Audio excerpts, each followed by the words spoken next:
Welcome to Spotlight New England. I'm one of your hosts, Audrey McClelland. And I'm Ashley Erling. Ready for a big day. I am ready for a big day. Well, I told you earlier what today is. Yes, you did. It's National Plan for Vacation Day. And I am like all about trying to get myself set for like a beautiful hot vacation. I feel like you actually don't take very many vacations. You know, I think with the kids right now, it's just tough to, but I'm like, I'm dreaming. Yeah. I'm dreaming of them. I'm always planning my next vacation. You always are. I really am. Yeah. I actually, the other day, something popped up. You know how you'll get ads for like a sale on something? Yes. And you know how everyone's been talking about Iceland to us recently? Oh, like everybody is. It seems like everyone is. So something popped up that was like, you know, like the cheapest flight of your life to Iceland, you know, whatever the sale was. So I immediately clicked on it. And there were cheap flights.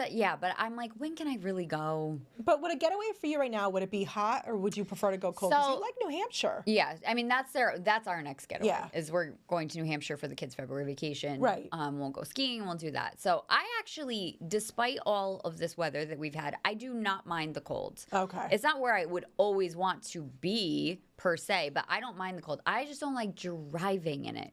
Yeah, in the snow. It does. It's horrible. But I do enjoy a winter wonderland moment. So, like, I think I could do an Iceland situation. What we'll probably do this year, later in the year, we probably will do like a family all-inclusive situation. Which I love. And actually, I don't even know if I've told you, so I'm celebrating 25 years. Oh my God. My wedding anniversary in June. So I said to Matt, I'm like, I would like to go somewhere hot. What are you going to do? Of course, I know. You're warm. Going somewhere hot. But like Alex's girlfriend, so my son's girlfriend, they just went away to Cancun over the holiday. And she's so tan. And she looks so good. All she cares about is where she gets. And I'm very good friends with her mom. So even the mom was like, "You should come." I'm like, "That's weird. I probably You're shouldn't." like, "But I should." But next time I will. But I mean, I just like a hot destination. Yeah. Well, we actually talked to Gabe Saglier today, who does a lot of our travel segments, and you had asked him if he could like go somewhere right now. Where would he go? So here's what he had to say. I discovered a new place earlier this month when I went for my birthday south of the border to a place called Punta de Mita, just outside Puerto Vallarta. Now, I love Los Cabos, I love Cancun, Riviera Maya, but what's beautiful about Puerto Vallarta and Punta de Mita, and this is the Conrad resort there that we stayed at for a couple of days, is the fact that they're on a bay of Banderas, which means that the waters are calmer, they are clearer. So there's just a much more easy access to those wonderful waters. Their temp was about 75 degrees in the waters there off the resort. Fantastic dining. There is a value proposition in Puerto Vallarta specifically, where food in particular is super affordable and super authentic as well. And one thing I discovered while staying at this resort, I met the wine team at this property. It turns out in Mexico, we love their tequila, but they're making some fantastic wines south of the border as well. Now, most of that wine stays in Mexico. So, Audrey, you got to travel to Punta de Mita, Puerto Vallarta to taste these wines. But really, they're rivaling what we're seeing even out of places like California. What did you say? He had me at hello with the wine. Because he made a good point. You don't think about like that being like, I guess, like a huge wine destination. You kind of think like tequila. Yeah. But I mean, but the videos of that resort, that incredible. Looks beautiful. I liked also what he said about how the water there was a little bit more swimmable. Yes. Because I prefer swimming in the ocean. Do you really? Yeah, I do. I prefer swimming in the ocean to a pool.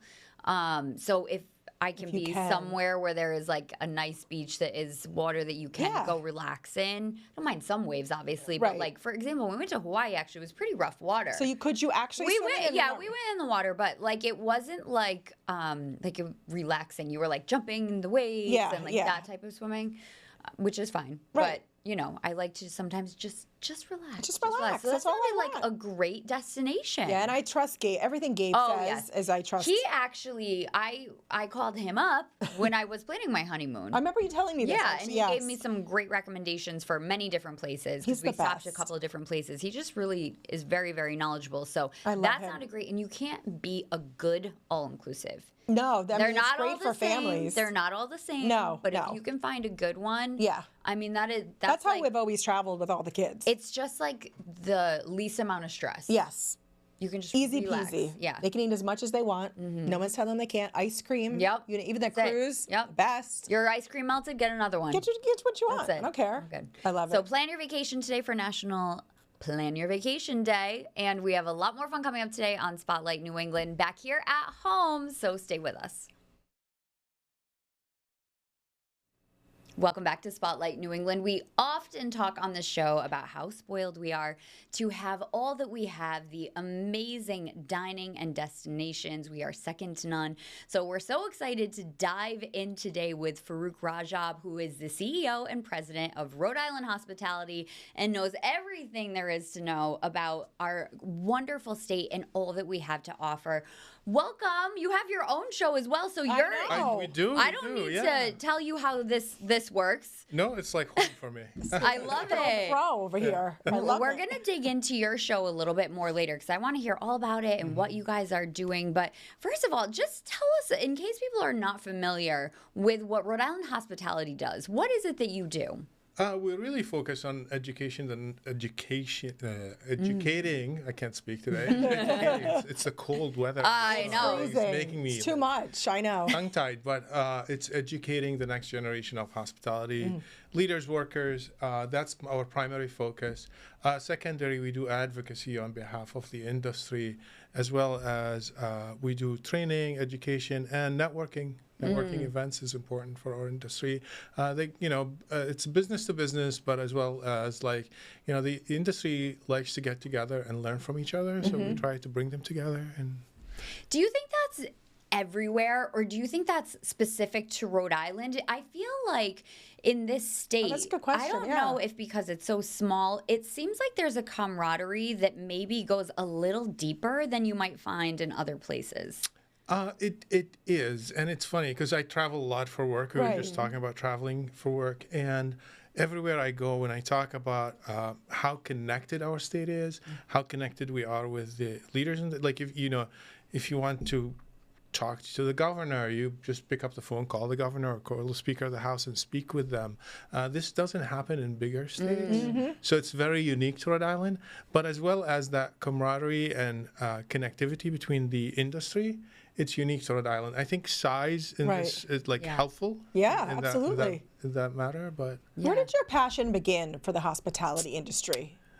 it was just looking for a job, really. So I fell into hospitality because I was just recently graduated from college, went to school for finance, which has like nothing to do with hospitality. You needed a job, and I got a job as a host in a dining room at a hotel, and got hooked on hospitality. It's like it's a thing. Like if you either love it or you don't love it, right? So if you love hospitality, it becomes a career, and it's a passion. It's like from within. That was it for you then. Yeah. That moment. That moment, I think you get into it, and you feel you're good at it, and it just gives you that satisfaction that you're good at it, and you just stay with it. I love that. I think within Rhode Island, too, you see it a lot. I don't know if it's because we have JWU here that a lot of people, do plan actually to be in the hospitality industry because we do have, an excellent school for it. But also we have such a robust atmosphere for the hospitality industry in our small footprint of Rhode Island. You'll know way better than I do. It seems as though there are just so many restaurants, great restaurants, so many amazing hotels, so many amazing service workers.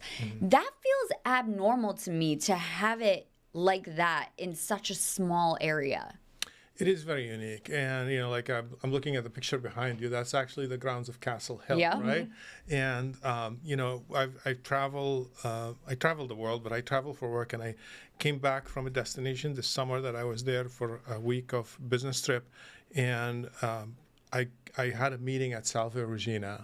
Poor me the next day, right? So I'm driving, going to Newport, spoiled. We're so spoiled. Get on to Salve's campus, and I'm like, oh my God, like this is the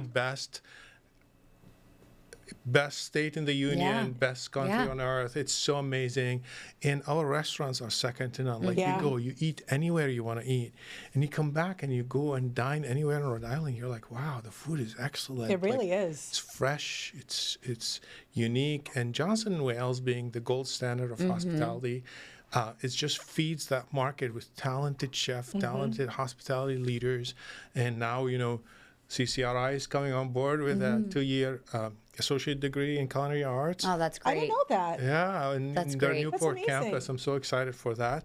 As well as Salve Regina has a great hospitality program in their business school. So we're so blessed in Rhode Island. We really are. really We are. are so We are. spoiled. And we recently had the Hospitality Award, the Anchor the Awards. Anchors, yeah. We had so much fun. We had a blast there. Thank you so much for having us to help present. But tell us about that, because that really has become a signature event for you. And again, what I love about that event is how everyone in the room is, one, so excited, but two, cheering each other on. Yeah. Like, it really was so wonderful to see everyone supporting each other. And I was saying to Farouk before we started that I'm like, the room was packed. Packed. I'm like, you can't Packed. get a room like on a weekday. Yeah. How many people can pack a room? Right. You can pack A big room, too, by the way. Remember, 600 people were there. We capped it at 600. We could have taken Was it a lot more. 600? was Oh, my 600 people. gosh. And it's our annual event where we celebrate the industry. The industry celebrates the industry. So this is the event where we name restaurant of the year, hotel of the year, employee of the year, like all these categories. And there are not a lot of categories, 19 categories. And it's like an Academy Award style of it. Yeah. So, and it's public voting. So in September, we open it for nominations. We take nominations all the way through beginning of November. Then public voting starts all the way through the middle of December. And we had 18,000 votes this year. Wow. That's And unbelievable. the restaurant of the year won by 1 vote. You're No way. lying. Is that One what it vote. Did was? you have to recount? No, we have a system, and It's on the up and up, It's Ash. it's on the up and up. But it's so funny because we announced Restaurant of the Year, which is Jade Bun. Yeah. Right. I mean, that place has gone obviously viral Yes. online, but everybody just says the food is amazing. Food is amazing. The people who work there are amazing, and they just got nominated as semifinalists for the James Beard Award. Incredible. It's unbelievable. Steakhouse spot in Rhode Island. Right, it's Nominated for out. James Beard. I Right. mean, come on, this is what we've been talking about. It's an amazing scene in hospitality. And every year we seem to have several nominees for James Beard. Yeah. Like, how crazy is that? Yeah, quite a few. Quite a Yeah. few. We're very lucky. What does it feel like for you to be like, even at the Anchors Award? I mean, you were up there, and obviously everybody is so excited to be there. But for you, especially to be up there, to be able to not only present these awards to everybody, but to see the camaraderie. Yeah. What does that feel like? It's very satisfying. It's really just like that it's the year-end cap, right? You're capping the year. You're saying, here's what we did in this 2025. Yeah. And here's what it meant to the industry, and it meant to the people, it meant to the winners, and it meant to their fellow, hospitality comrades in the room who actually support each other. I mean, the other restaurant, I was watching the room because, lucky me, I knew who that was. Right. And I'm like watching the room and I know because a lot of restaurants put a lot of effort into the nominations and into the voting. Yep. And I'm watching the room, and they were clapping the hardest. It's the other restaurants that were clapping for the winner, and not just the restaurants, the other nominees. And thank you for being there, ladies, and presenting. Oh my God, we what a blast. absolutely love it. We have so much fun there, and it's so nice to be able to meet some of the people from the restaurants and from the hotels, and some of them we know, and some of them are new, and it's just it's a great environment. And we think, like, I couldn't get over this. We were talking about this after the awards. Is everybody that got up to that won? They were so humble. Oh, I know. And they were more praising their team. It was Yes. not I. Yeah, it was no I we. in that It was, obviously bringing their staff, some of them up with them. Like it was Greg's when they brought the entire team up. I felt like, I mean, that when I walked away just makes me even like prouder to be a part of this community, because it was clear that it's community and teamwork. Yeah, great point about Greg's legacy employee being there on stage, and it was their moment, but they kept praising Bob. They right? did. They're saying it's all about Yes. Bob. He's the one who made it happen. He's the one who gave them that opportunity to work in that restaurant for 30, 40 years, some of them. They all seem to have been working there for many, many years. 20 plus. Yeah. Every person on that stage with Greg's restaurant has been working there for the last over 20 years. Which is unbelievable. That really is unbelievable, especially in this industry. So tell us about your show that airs right here on 12 Plus. Talk Hospitality to Me. Tell us everything about your show. I love the name. Thank you. Right. And we wanted to talk to the industry and understand their career pathway and their journey. You know, so we're not pros like you, so bear with us. I think you do amazing. I mean, you took on a whole show, by the way. That's a lot to take on. I don't know if I'm made for TV. I would say so. I think you're doing just fine. But the premise of the show is that we're trying to interview Rhode Islanders who spent career in hospitality and show the next generation what that journey looked like, right? So we've interviewed Bob Bacon from Greg's, right? And we talked to him about, Bob, tell us about your journey. How did Greg becomes Greg? Right. So he just shared with us his story, how he came to Rhode Island, how he, bought Greg's, and how he multiplied the locations and what it means to him and his family. We interviewed Brian Young from Castle Hill and shared with us his journey. I didn't know Brian. I mean, he went to school for history. No way. And went all the way up with Four Seasons to be vice president. Amazing. And then left that to come run Castle Hill in Rhode Island. Has been here for a very long time, and it was so wonderful to interview him a week after he became a U.S. citizen. That's amazing. Canadian, but it was like such a moment. Like talk to him about that personally, that personal moment in life, his career and journey. So showing that career pathway and sharing it with our Rhode Island and community, and to tell the story of the institution, the people, and that career pathway, and hopefully the next generation can be inspired by it. Right, because to keep that kind of legacy going of Rhode Island has just become better and better as the years have gone on with the hospitality industry. Again, like you want to make sure that it stays that way, because I feel like Rhode Island is just still a little bit under the radar. We are just bursting at the seams with things to do and see and eat, and it could go on and on because it's that amazing. It is that amazing. And if you watch, take 30 minutes every week and watch that show. Yeah. You'll feel that inspiration. You'll hear these stories. You'll learn more about our state and the wonderful hospitality venues that we have and the people that run them or the people that contribute to them. It's such a great story. I love that idea behind that, is the story behind the people, because it just connects you in such a different way with a venue and with a restaurant. It really does. It makes it much more personal for you. It is. It makes it personal for us, for them, and hopefully, because hospitality took a hit when it came to career pathway during COVID. And people are like, oh, I don't know if I want to do this. You really want to do this because these people tell you why. They tell you their stories, their successes, their failures, their pains. Hopefully they also give you an advice at the end of each episode to hopefully learn from it and not to repeat or do what they did. So it goes either way. I love that. So we have a new employee who started here, and he is not from this area at all. So we've all been trying to come up with, well, you got to go try this spot, or you got to make sure you get here. When you have people that come in that don't know Rhode Island, what are some places that you might recommend to them? I mean, I know there are so many. That is a terrible question to ask, but it's terrible. But like not fair. Not fair. Is there anywhere that you're always like, what? Why don't you start here? Yeah. And there, you can go on from there forever. But so, I try not to highlight a particular place, destination, or restaurant, but what I can tell you is, like, when people ask me, hey, we're coming to Providence, I'm like, try to line it up with Water Fire Days, right? Good tip. Here is a list of recommended restaurants that I go to and dine. And the list is very extensive. Yes. Right? We stop at Track 15 for a wonderful selection. Like, there's a great... It's one of her favorites. It is one of my favorites because you can hit several places at one time. All authentically Rhode Island restaurants. They were very purposeful in their selection and design of that place. And there's some great venues in there. James Beard nominees. Again, incredible. In Track 15, Chef Kevin O'Donnell was just named as a finalist, right?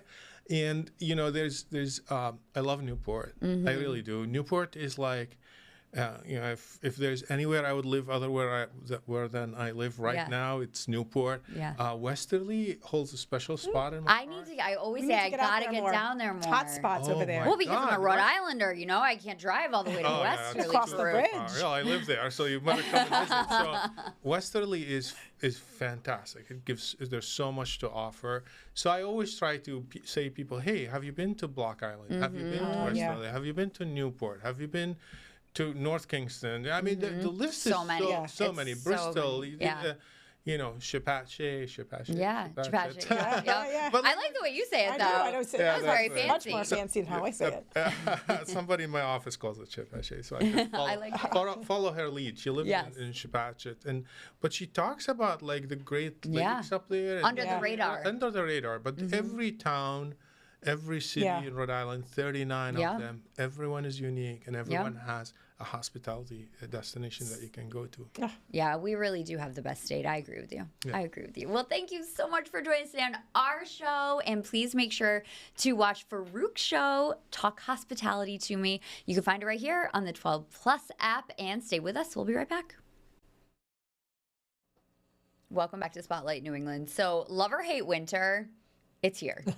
Like, why are we hating it so much now? You just have to embrace it. And I actually do not hate winter. I just want to go on record. You do like it, I know. I actually like it. I just hate driving in it because I am a baby and I don't like driving in it. But you have to embrace winter, especially this winter. This is kind of the most significant winter we've had in New England. In a while, though. We haven't had snow like this in a while. We haven't had this kind of snow.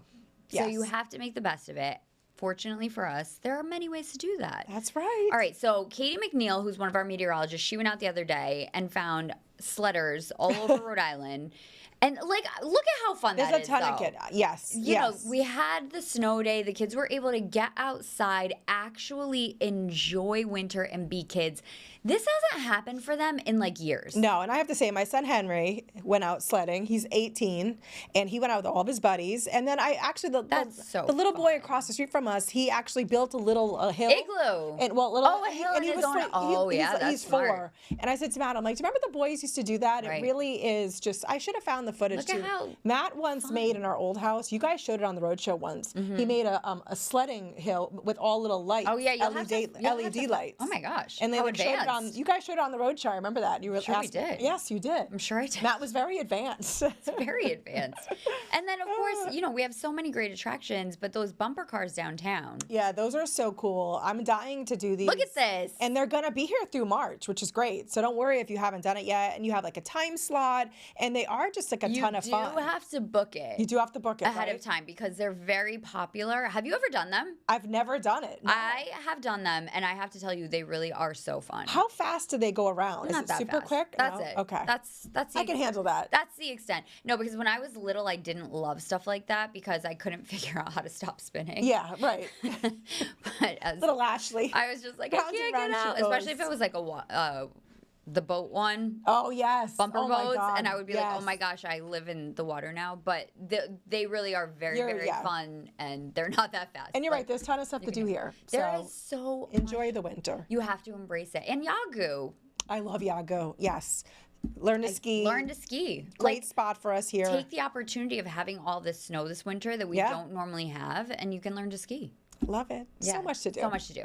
So thank you for joining us today on Spotlight New England. And as a reminder, we do air Monday through Friday at 12:30 live, and we re-air at 8 p.m. So you can always watch us any day of the week, also on demand. So thanks for joining us today, and we'll see you next time.